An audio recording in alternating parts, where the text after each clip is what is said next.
Bonjour à tous, nous sommes le jeudi 15 octobre et comme vous pouvez l'entendre, j'ai la voix complètement cassée. Donc, les marchés reviennent en arrière ce matin, donc des baisses significatives quand même, puisqu'on est déjà à moins 8 sur le CAC, 2,5 sur le DAX, liées aux annonces qui ont été faites hier soir. Et c'est surtout la reconnaissance d'une impuissance à trouver des solutions qui n'affecteraient pas autant le système social et bien sûr l'économie qui impacte les marchés.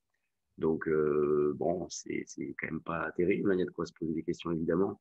Et comme les marchés sont vides, et ça, on l'indique depuis pas mal de temps déjà, et bien, c'est pour ça qu'on retrouve ce genre de mouvement très violent, en ligne droite, sans rencontrer de contrepartie. Donc là, on est actuellement sur un support, hein, 4850. Il y a une zone support assez importante.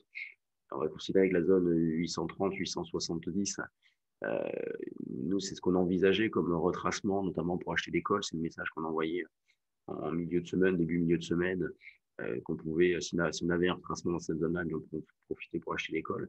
Donc là, bon, ben, on essaie de le faire. Moi, je sais pas, ça passe pas là, je comprends pas pourquoi. Faut que je modifie l'ordre, je pense. Bon, j'en ai déjà fait une partie. Sur les spreads, les ventes de call spread qu'on a fait ces derniers temps, bah, ce repli est inespéré, hein, c'est sûr qu'on avait des options qui étaient très dans la monnaie et là, ça permet un peu de se détendre et d'ajuster à la marge ces positions-là. Donc, c'est très bien en vue de l'échéance demain, puisque l'échéance des contrats futurs et options sur le CAC demain. Donc, à 16 heures pour l'indice, 17h30 pour les actions. D'un point de vue stratégique, il y a pas vraiment de changement. On a toujours des marchés qui sont extrêmement hésitants avec très peu de visibilité.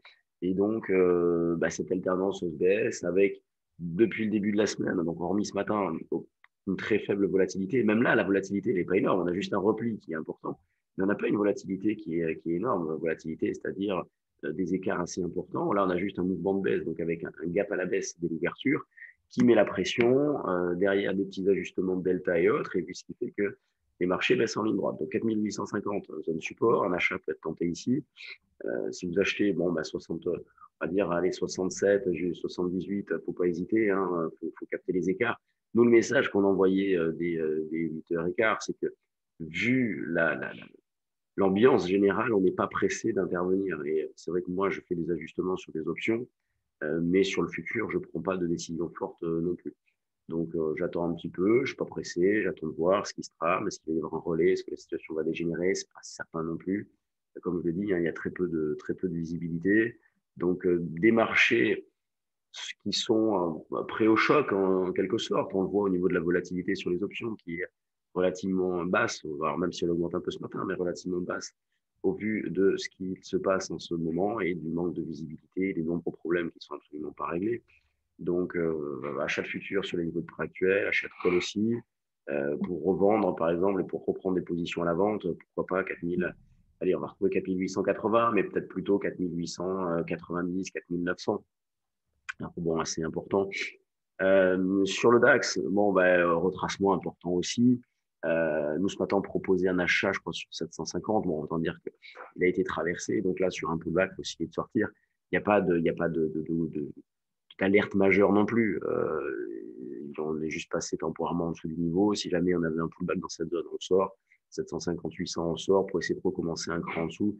C'est ça être dynamique, c'est ça naviguer à vue. Et on aurait un marché directionnel, on se permettrait d'insister un petit peu plus. Là, il ne l'est pas, donc il ne faut pas hésiter. Hein. Il faut bouger. Sur l'eurodoll, bon, ben, c'est calme hein, quand même. Donc, on a eu le retour en arrière de mardi. Hier, très peu d'écart. Là, petit retracement ce matin. J'avais mis une petite alerte ici sur un 17,30 puisqu'on a un petit niveau support. Et donc, un petit niveau support, c'est une zone d'achat agressive quand même. L'idée, c'est plutôt un 17,20 jusqu'à un 17. Donc, vous voyez, si par exemple on arrive à acheter sur un 17, bon, on essaiera de viser un 17,50, 60. Sur les actions, alors là, ça part dans tous les sens, évidemment. On a Unibail qui est la seule hausse du CAC. Donc, franchement, je ne vois pas trop pourquoi. Elle était même hausse de 6 ou 7%, je crois, à un moment donné. Donc, c'est extrêmement violent. Après, bon, bah, tout le reste dans le rouge. De fortes baisses sur les bancaires. Donc, vous avez Crédit Agricole, Société Générale. Entrée, forte baisse. Enfin, bon, 3-4%, c'est pas bien méchant. Hein, quand vous regardez le graphique, ça paraît pas trop.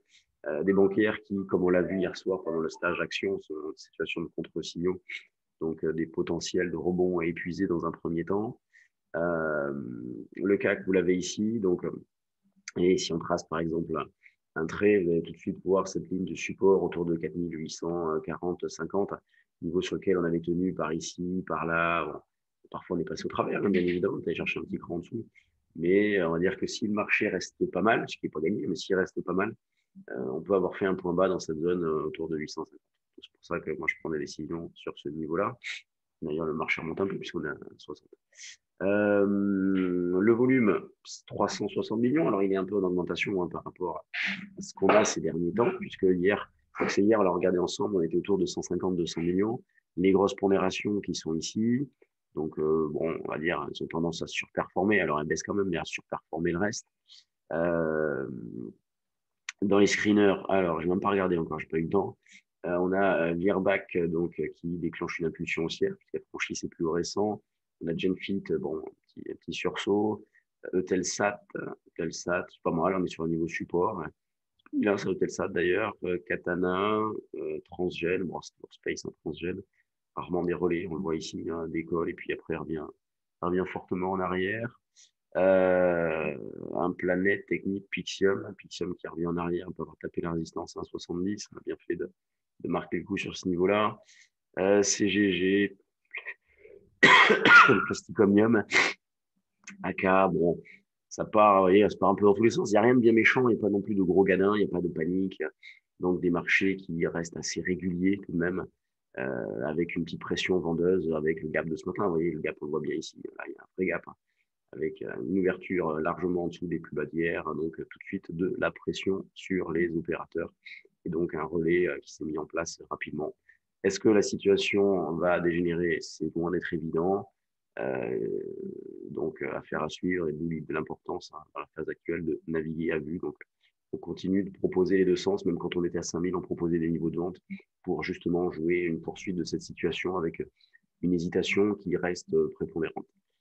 Bon, merci de votre attention. J'imagine que ce n'était pas hyper cool à écouter au vu de la voix. Je vous souhaite une bonne séance et puis allez, demain, j'essaierai de le faire en direct si ça va un peu mieux au niveau de la voix, sinon ça va être compliqué. Bon, allez, bonne séance et puis à demain.